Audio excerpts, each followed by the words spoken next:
ನಮಸ್ಕಾರ ಸ್ನೇಹಿತರೆ, finally welcome to Nepal. ಯಾವುದೇ ವೀಸಾ ಪಾಸ್ಪೋರ್ಟ್ ಇಲ್ಲದೆ ಒಂದೇ ಒಂದು ಆಧಾರ್ ಕಾರ್ಡ್ ಇಟ್ಕೊಂಡು ನೇಪಾಳದ ಅಫಿಷಿಯಲ್ ಬಾರ್ಡರ್ನ ಕ್ರಾಸ್ ಮಾಡಿದ್ದೀನಿ.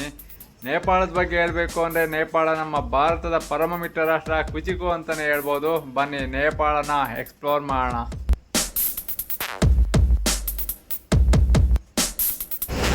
ಲಿಟ್ರಲಿ ನಾನು ಚಳಿ ತಡೀತೀನಿ, ಆದರೆ ನೇಪಾಳದಲ್ಲಿ ಆಗ್ತಿರೋ ಚಳಿನ ತಡೆಯೋಕ್ಕೆ ಆಗ್ತಿರೋ ಗುರು. ಫುಲ್ ಹೆವಿ ಚಳಿ ಇದೆ.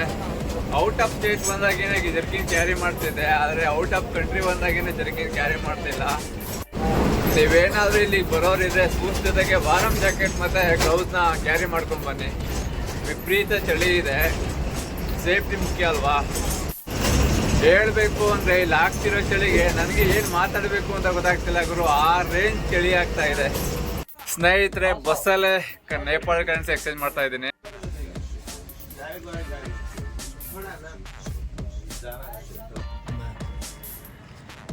ಸ್ನೇಹಿತರೆ, ನೇಪಾಳಿಯನ್ ಕರೆನ್ಸಿ ಎಕ್ಸ್ಚೇಂಜ್ ಮಾಡಿದೆ ನೋಡಿ. ಇದು 50, ಇದು 100,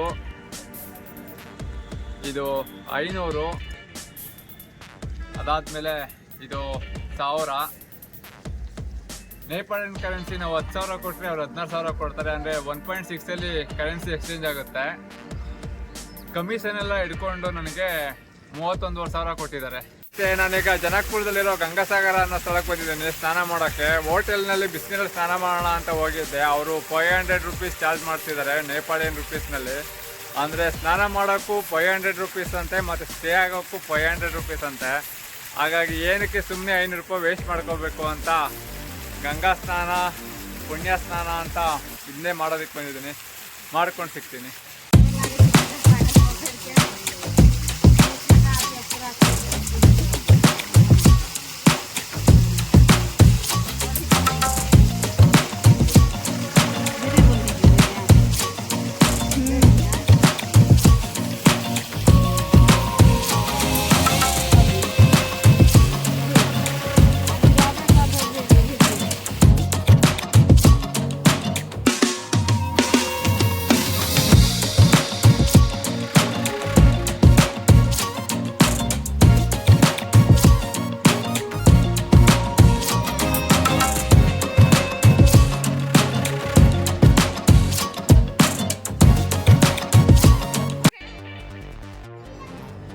ಫೈನಲಿ ರೆಡಿಯಾಗಿದ್ದೀನಿ. ಮತ್ತೊಮ್ಮೆ ಶುಭೋದಯ ಸ್ನೇಹಿತರೆ. Welcome to Nepal.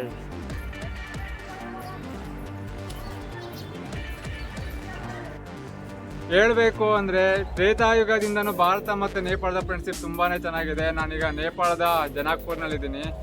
ಅಯೋಧ್ಯೆ ರಾಮನ ಜನ್ಮಭೂಮಿ, ಆದರೆ ನೇಪಾಳದ ಜನಕ್ಪುರ ಸೀತಾಮಾತೆಯ ಜನ್ಮಭೂಮಿ ಆಗಿದೆ. ಸೊ ಈಗ ಗೊತ್ತಾಯ್ತಲ್ವ ನಿಮಗೆ, ನೇಪಾಳದ ಜನಕ್ಪುರ ಶ್ರೀರಾಮನಿಗೆ ಮಾವನ ಮನೆ ಅಂತ. ಈಗ ನಿಮಗೆ ಶ್ರೀರಾಮನ ಮಾವನ ಮನೆನ ತೋರ್ಸೋದಕ್ಕೆ ಹೋಗ್ತಾ ಇದ್ದೀನಿ, ಬನ್ನಿ ಸ್ನೇಹಿತರೆ. ಇದೇ ನೋಡಿ ಶ್ರೀರಾಮನ ಮಾವನ ಮನೆ, ಸೀತಾದೇವಿಯ ಅರಮನೆ. ಆಗಿನ ತ್ರೇತಾಯುಗದ ಮಿಥಿಲ ನಗರವೇ ಈಗಿನ ನೇಪಾಳ. ಈಗಿನ ನೇಪಾಳದ ಜನಕಾಪುರದಲ್ಲಿರೋ ಜಾನಕಿ ಮಂದಿರ ನೋಡಿ. ಈ ಮಂದಿರನ ನವಲಾಕ್ ಮಂದಿರ ಅಂತಲೇ ಹೇಳ್ತಾರೆ. ಏನಕ್ಕೆ ಅಂದರೆ ಆಗಿನ ಕಾಲದಲ್ಲಿ ಈ ಅರಮನೆನ ಕಟ್ಟೋಕ್ಕೆ 9 ಲಕ್ಷ ಖರ್ಚಾಗಿತ್ತಂತೆ. ಬನ್ನಿ ಅರಮನೆ ಒಳಗಡೆ ಹೋಗಿ ಹೇಗಿದೆ ಅಂತ ನೋಡ್ಕೊಂಡು ಬರೋಣ.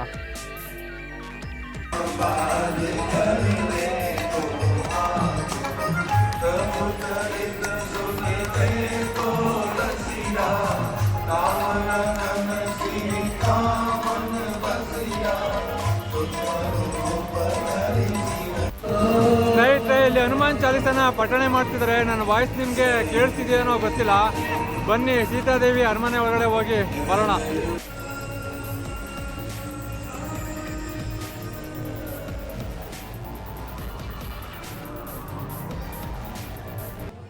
ರಾಮನಿಗೆ ಸಂಬಂಧಪಟ್ಟ ತೀರ್ಥಕ್ಷೇತ್ರಗಳು ತುಂಬಾ ಇದ್ದಾವೆ, ಆದರೆ ಸೀತಾಮಾತೆಗೆ ಇರೋದು ಇದೊಂದೇ ನೋಡಿ.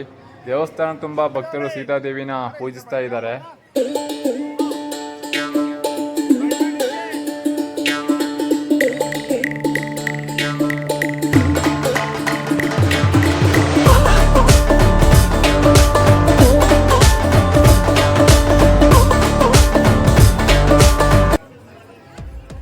ಹೇಳಬೇಕು ಅಂದರೆ ಸೀತಾಮಾತೆ ಭಾರತದ ಎಷ್ಟೋ ಸ್ತ್ರೀಯರಿಗೆ ಆದರ್ಶ ಆಗಿರೋ ಮಹಾನ್ ತಾಯಿ. ಇವರನ್ನು ರಾಮನ ಪತ್ನಿ ಅಂತ ಅಷ್ಟೇ ಎಲ್ಲರೂ ಪೂಜಿಸಲ್ಲ. ಆ ತಾಯಿಯಲ್ಲಿ ಇದ್ದ ಧೈರ್ಯ, ಆದರ್ಶ, ಪಾತಿಹೃದಯ ಗುಣ ಒಟ್ಟಾರೆ ಶ್ರೀರಾಮನಿಗೆ ಬೆನ್ನೆಲುಬಾಗಿದ್ರು ಅಂತಲೇ ಹೇಳ್ಬೋದು. ಬನ್ನಿ ದರ್ಶನ ಮಾಡ್ಕೊಂಡು ಬರೋಣ. ಆಗಿನ ಕಾಲದಲ್ಲೇ ಜನಕ ಮಹಾರಾಜ ಪೂಜಿಸ್ತಿದ್ದ ಶಕ್ತಿಯುತ ಶಾಲಿಗ್ರಾಮನ ಈಗಲೂ ಶ್ರೀರಾಮ ಸೀತೆಯ ವಿಗ್ರಹದ ಪಕ್ಕನೆ ಇಟ್ಟು ಪೂಜಿಸ್ತಿದ್ದಾರಂತೆ. ನೋಡೋಣ ಬನ್ನಿ ಹೇಗಿದೆ ಅಂತ.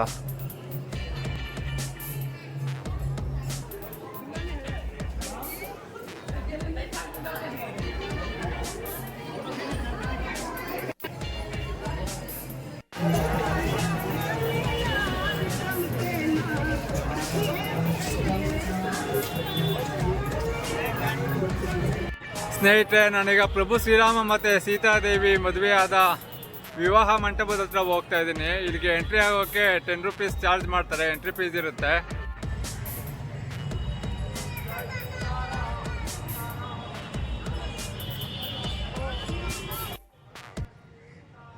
ಯೌವನಾವಸ್ಥೆಯಲ್ಲಿದ್ದ ರಾಮ ಲಕ್ಷ್ಮಣ ವಿಶ್ವಾಮಿತ್ರರ ಹತ್ತಿರ ವಿಲ್ವಿದ್ಯೆಯನ್ನು ಅಭ್ಯಾಸ ಮಾಡ್ತಿರ್ತಾರೆ.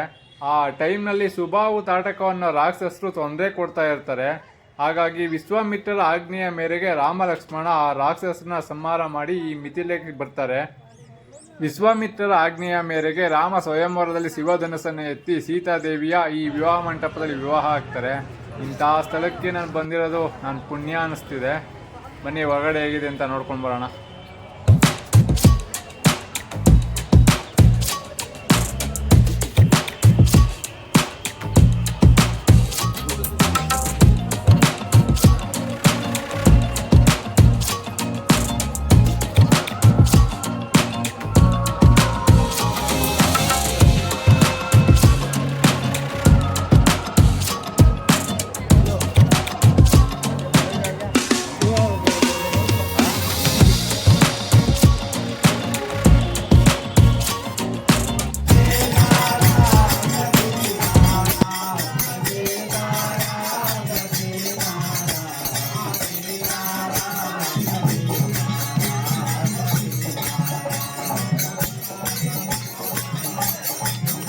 ಸ್ನೇಹಿತರೆ, ಇಲ್ಲಿ ಪ್ರಸಾದ ಕೊಡ್ತಿದ್ದಾರೆ. ನಾನು ಯಾವುದೇ ದೇವಸ್ಥಾನದಲ್ಲಿ ಯಾವುದೇ ಪ್ರಸಾದ ಅಂತ ಮಿಸ್ ಮಾಡ್ಕೊಳ್ಳಲ್ಲ. ಬನ್ನಿ ಈಗ ಪ್ರಸಾದ ತಿನ್ಕೊಂಡು ಮತ್ತೆ ಸಿಗ್ತೀನಿ.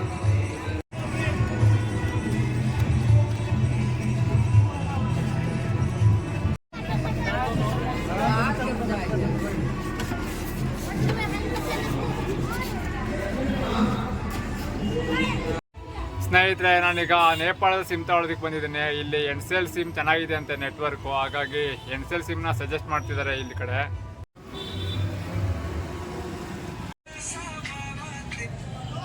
ಇಂಡಿಯನ್ ಕರೆನ್ಸಿ ಪ್ರಕಾರ 225 ರೂಪೀಸ್ ಚಾರ್ಜ್ ಮಾಡ್ತಾರೆ. ಅದನ್ನು ನೇಪಾಳಿ ಕರೆನ್ಸಿಗೆ ಕನ್ವರ್ಟ್ ಮಾಡಿದ್ರೆ 360 ರೂಪೀಸ್ ಆಗುತ್ತೆ. 8 GB ಡಾಟಾ, 15 ಡೇಸ್ ವ್ಯಾಲಿಡಿಟಿ ಇರುತ್ತೆ. ಔಟ್ ಗೋಯಿಂಗ್ ಕಾಲ್ ಮಾಡೋಕ್ಕಾಗಲ್ಲ, ವಾಟ್ಸಪ್ಪಲ್ಲಿ ಮಾಡ್ಕೊಬೇಕು. ಇದೇ ಗೋಳು ಗುರು. ಓಕೆ ಸ್ನೇಹಿತರೆ, ಹೋಪ್ಫುಲಿ ಈ ವಿಡಿಯೋ ನಿಮಗೆ ಇಷ್ಟ ಆಗಿದೆ ಅಂದ್ಕೊತೀನಿ. ನೇಪಾಳ ಸೀರೀಸ್ ಇನ್ನೂ ಬರ್ತಾನೆ ಇರುತ್ತೆ, ನೋಡಿ ಎಂಜಾಯ್ ಮಾಡಿ. ಹಾಗೆಯೇ ಶೇರ್ ಮಾಡಿ, ಸಪೋರ್ಟ್ ಮಾಡಿ ಅಂತ ಹೇಳ್ತಾ ಈ ವಿಡಿಯೋನ ಇಲ್ಲಿಗೆ ಸ್ಟಾಪ್ ಮಾಡಿ ಮತ್ತೊಂದು ವಿಡಿಯೋದಲ್ಲಿ ಸಿಗ್ತೀನಿ. ಅಲ್ಲಿ ತನಕ ಟಾಟಾ, ಬಾಯ್ ಬಾಯ್ ಫ್ರಮ್ ಧನುಷ್ ಧಾಮ್.